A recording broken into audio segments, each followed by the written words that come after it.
Rồi. Muốn một chuyện chơi chứ rồi. Như nó chi đó. Lử á, bầm bầu á. Nhưng muốn cho cục sĩ. Đấy thì coi nhầm có đau du.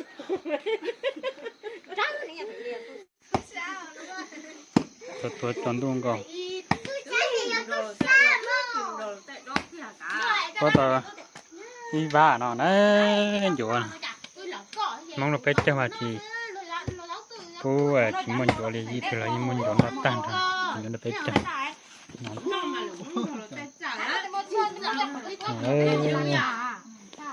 Chuột này.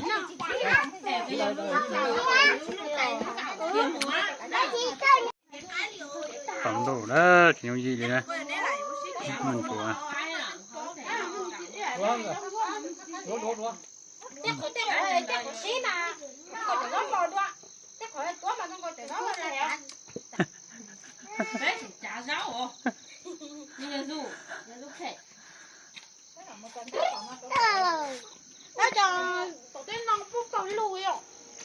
con nói gì con nói gì gió gì Phật ha có cờ đã đi cha lại cần để ý nha có bự răng không chị răng à có lớn bề hồi cha sòng thì rong đâu bây giờ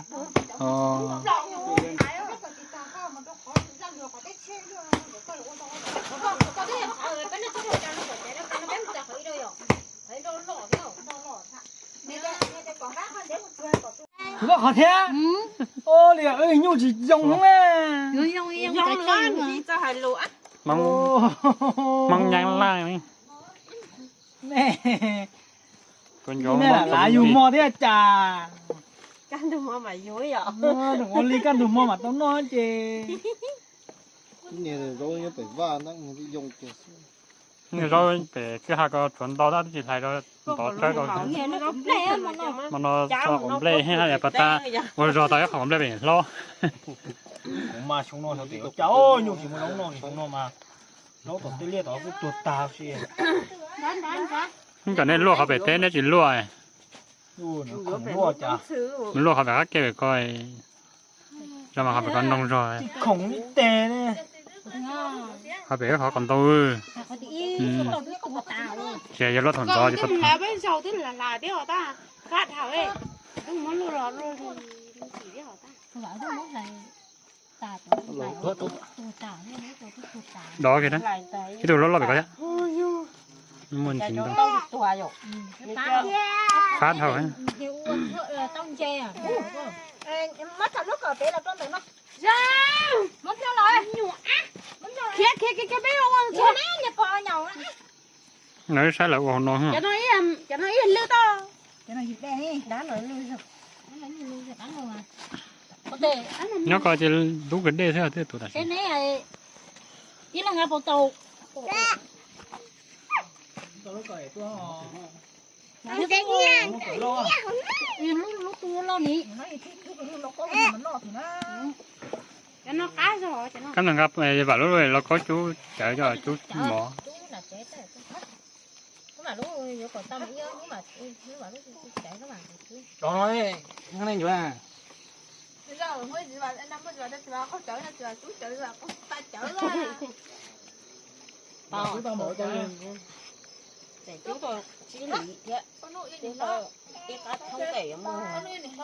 nó chừng sai to này không có là hai con nhát thôi kiểu là thằng nó thế này nè Ô tuyệt vời. rồi họ tệ mà trong chuyện xe nếu chỉ cho một chấm rồi đấy anh ta đua chứ Nó tầm gì ấy. nó xả luôn nhá Nó tự cũng rồi. Rồi ở đây chỉ cái người chưa phá người này trong cái. Hôm nay mình bố lên to hai nọ ăn một cũng trong luôn ăn thôi. nó tầm này nó tới ra to nó rồi nó tới ra chứ chỉ bỏ nó húp lì Cái gì mà cái nó ngay sòng to chứ. anh ăn lắm Lừa thằng ơi. ai cũng to của em Nên đồng đồ anh nó to nó nó. mà chạy chim cảnh cái tao là ơi săn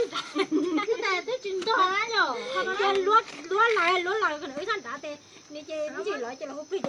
chơi nó đây để nói là ta để lấy thừa niệm bóng chơi tê chú chuyện tô xa lùa cái mà gì đâu vậy là phải à này cái tiền đưa tiền tô để nó mà nè tiền em là ta nó ní bây giờ cũng mới cái gì món này vậy cho còn lại anh anh tao thì cái lò này ô có nhiệt cháu lúc tao cái chi tao nó nó làm mát không có ใส่ lông ใส่คำลง tổ nó mà rút thổi trời nó các bạn này có bao giờ tích chữ mông lông có không chế rồi nó chẳng có thay số đồ đâu mà chuyện này chẳng nghe nó chuyện này chẳng nghe nó lớn to này phải là không cái nhỉ để mình phải con nó có đấy bao này mà nó tôm tôm เนี่ยเตาเลยต้องกัน cho ngay lúc tuổi có cái nó mới cho cũng hai chục chỗ có cha lên đó thở y tương thua thở có tương thua đã chẳng đang cái nó ก็ได้จีก็ได้จี không khơi lão quá người có phải cho như là đi tao thấy chung nó có là gì cái mẹ thằng đó chỉ chơi khơi khỏa đó cũng là cái gì còn đó có phải thắp là tổng là tức là cái gì vậy đó nhở này thứ kia tuổi thọ của tao cái นี่ได้ใช่ไหมล่ะเขาได้ tức là pli lên ไปได้ bố cháu mày ที่อ่อนนัดเชียนะเพื่อตัวคนเรานะอังกูเกอร์นะนี่ตีสาเตาจะบอกว่าต้องใกล้มาเพื่อตัวนอน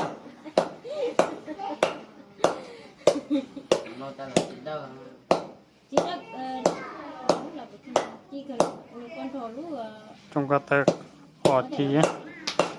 ถ้าตัดออกไปที่ไปเพี้ย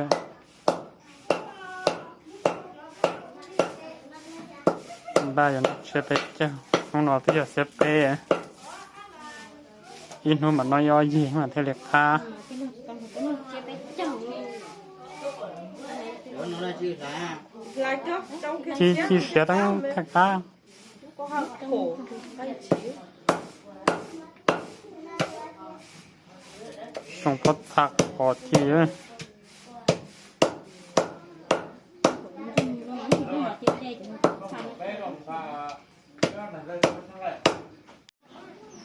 ครับต่อมาไก่ออกมาจะร้อนๆได้ตอนตลอดหลากดซ้อมิเจ๋งรอคนนับปลามาลิจี đã ồ cả quê thì dù tao cái tao lại lòng mà gió thôi นำมาไก่ออกตอเชียไปอยู่มาแท็กตาเปลี่ยน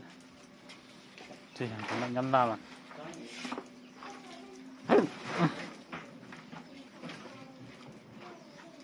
แต่เช้าเชียมันที่ตมาครับเท่ thì sao nó lông lông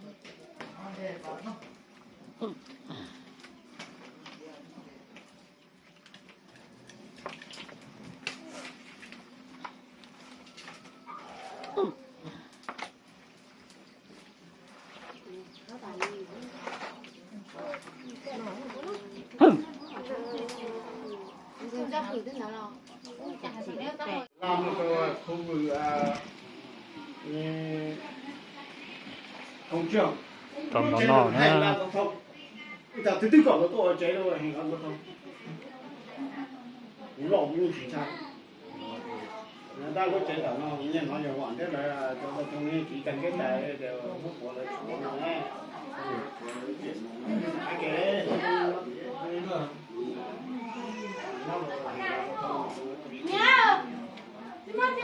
trồng đấy cây mẹ เจ้าสูงมาไปเจ้านะสมาผ่านนังก็เป้ได้นู่นเสียเป้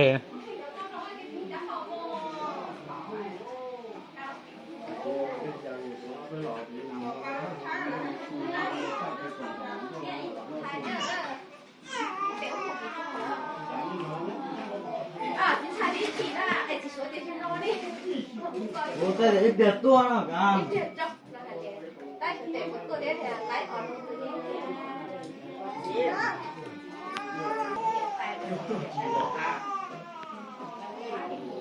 trên nó không bao giờ